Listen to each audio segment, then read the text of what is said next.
Здравейте! Представяме ви формулата с черен бъз на Булгаркус, която съдържа висококачествен стандартизиран екстракт от плодовете на култивиран черен бъз.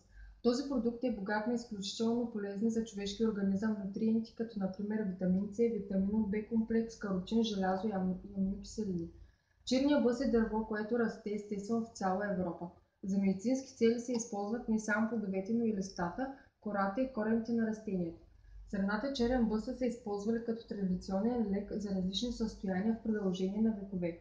Сокът на растението има силни антиоксидантни свойства, намалява холестерола, подобрява зрението, засилва имунната система, подобрява кръвообращението и помага при бактериални инфекции и грип.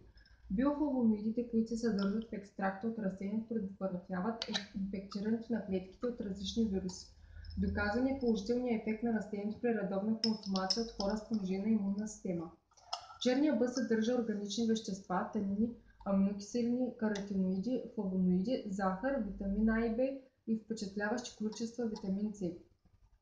Именно на флавоноиди се дължи силното антиоксидантно действие на растението, като предпазва клетките от увреждане.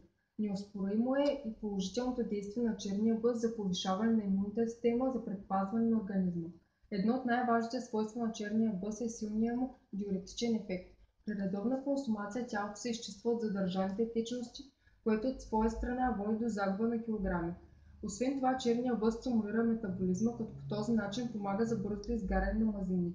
Растението успешно може да бъде използвано и при хемороиди и разширени вени, като има благоприятно действие върху кръвоносните съдове и сърцето. Черният бъз стимулира кръвообращението и възстановява еластичността на кръвоносните стени. За оптимални резултати приемайте по 1-2 капсули на ден.